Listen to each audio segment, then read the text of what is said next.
Welcome to my channel guys. आज हम जानने वाले हैं क्या होता है GST. But before this click on the bell icon to subscribe to this channel if you are new here.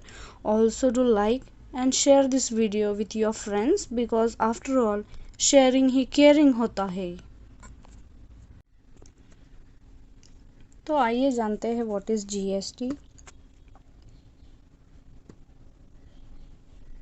GST मतलब goods and service tax. Goods यानी commodities that are tangible usually movable, मतलब जिन चीज़ों को हम छू सकते हैं या मूव कर सकते हैं एक जगह से दूसरी जगह पे, उन्हें गुड्स कहते हैं। Second is services.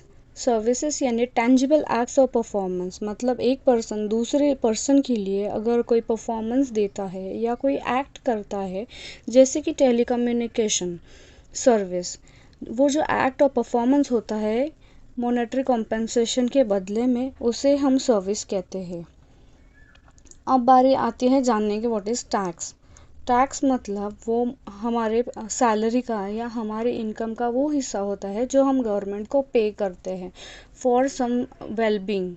तो उसके बदले में गवर्नमेंट हमारे लिए रोड का कंस्ट्रक्शन करती है, बिल्डिंग का कंस्ट्रक्शन करती है, हॉस्पिटल्स का कंस्ट्रक्शन करती है, और ऐसे बहुत सारी चीज़ें गवर्नमेंट हमारे लिए अवेल करके देती है। अब इस टैक्स के दो पार्ट होते हैं। First is direct tax and second is indirect tax. Direct tax में आता है हमारा इनकम टैक्स। ये सिर्फ सैलरीड पर्सन के लिए होता है, मतलब जिन लोगों को हम सैलरी मिलती है फ्रॉम एम्प्लॉयर, उनको ये टैक्स पे करना होता है। Second is indirect tax. Indirect tax में आता है हमारा सेल्स टैक्स, मतलब जब भी हम वस्तुएं बेचते हैं तो उस पे जो टैक्स लेवी होता है उसे हम सेल्स टैक्स कहते हैं। एंटरटेनमेंट टैक्स मतलब हम जब भी थिएटर में जाते हैं या तो कोई ड्रामा देखने जाते हैं तो उस टिकट पे जो लिखा होता है वो अमाउंट जो हम गवर्नमेंट को दे रहे हैं एज अ टैक्स, उसे एंटरटेनमेंट टैक्स कहते हैं। Third is service tax. Service tax मतलब हम अगर कोई सर्विस दूसरे को प्रोवाइड कर रहे हैं, जैसे कि सीए सर्विस प्रोवाइड करता है, सीएस सर्विस प्रोवाइड करता है, डॉक्टर सर्विस प्रोवाइड करता है, उसे हम सर्विस टैक्स कहते हैं, जो अमाउंट वो गवर्नमेंट को पे करता है। Fourth one is custom duty, मतलब अगर कोई इम्पोर्ट या एक्सपोर्ट होता है, shipment from one place to another place, तो उस पर्सन को कस्टम ड्यूटी पे करनी होती है for shifting that one product to another location. Fifth one is excise duty, मतलब अगर कोई प्रोडक्ट हम मैन्युफैक्चर कर रहे हैं विद इन द इंडिया, तो उस पर हमें जो अमाउंट ऑफ टैक्स पे करनी होती है, इसे हम कहते हैं एक्साइज ड्यूटी। अब यहाँ पे हम जानेंगे difference between previous tax system and GST, plus we will get to know what is the cascading effect. अब यहाँ पे कोई भी प्रोडक्ट जो होता है वो फाइनल कंज्यूमर के हाथ में आने से पहले उसे 4 स्टेजेस से गुजरना पड़ता है। First is producer, second is wholesaler, third is retailer and last one is the consumer. अब हम यहाँ पे एग्जाम्पल के तौर पे लेते हैं टैक्स का परसेंटेज एज 10%। तो यहाँ पे जो 50 रुपीज़ है we will consider has a manufacturing charges, plus 50 rupees का उसका पकड़ लेते हैं प्रॉफिट, कुल मिलाकर होते हैं ₹100। अब इस 100 रुपीज़ पे 10% कैलकुलेट करोगे तो आएगा 10। अब प्रोड्यूसर के लिए जो सेलिंग प्राइस होती है वो 110 हो जाएगी। अब ये 110 पे होलसेलर 10% का 10% अपना 10 रुपीज़ का प्रॉफिट ऐड करेगा और वो हो जाएगा 120, प्लस इस पे 10% कैलकुलेट करोगे तो ये होता है 12 रुपीज़। तो होलसेलर के लिए ये प्राइस हो जाती है 132 रुपीज़। फिर अब 132 में वापस ये अपना 10 रुपीज़ का प्रॉफिट ऐड करेगा तो वो हो जाता है 142।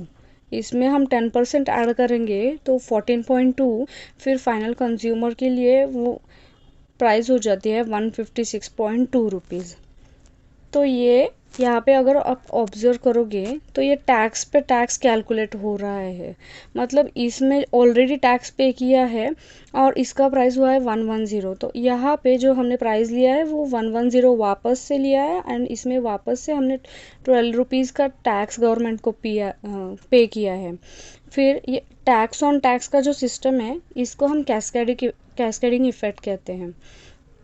As oppose to this previous system, ये न्यू सिस्टम क्या है हमारा जीएसटी का, manufacturing cost is 50 rupees and इसका खुद का प्रॉफिट हो जाता है 50, तो is equal to 100 plus 5, that is ये जो 50 ऐड ऑन किया है इस पे ही हम 10% कैलकुलेट करते हैं जीएसटी में, तो वो हो जाता है 5 रुपीज़ एंड कुल मिला के वो हो जाते हैं 105। अब 105 में इसने खुद के 10 रुपीज़ प्रॉफिट ऐड किया एंड ये 10 रुपीज़ पे ही 10% उसने जीएसटी भरा, तो उसका प्राइस हो जाता है 116। 116 में 10 रुपीज़ इसने खुद का ऐड किया एंड इस 10 रुपीज़ का 1 इज़ उसने जीएसटी पे किया, तो उसका प्राइस हो जाता है 127। अब आप खुद ही कंपेयर करके देख लो कौन सा सस्ता पड़ता है कंज्यूमर को। यहाँ पे हम देखेंगे categories of GST percentage in India. There are 4 categories, 4 categories होती है। One is 0%, 5%, 12 and 18% category, 28% category. 0% में आ जाते हैं वो books, breads, eggs, fresh vegetables and fruit आते हैं जो नेसेसरी है हमारे लिए। 5% में आ जाते हैं shoes, tea, coffee, train ticket and small restaurants. 12 and 18% में आ जाते हैं mobile, Ayurveda medicine, camera, mineral bottles, monitor, computer. 28% category में आ जाते हैं हमारे branded jeans, 5 star hotels, telephonic services, luxury hotel rooms. तो ये था हमारा जीएसटी का बेसिक इन्फॉर्मेशन।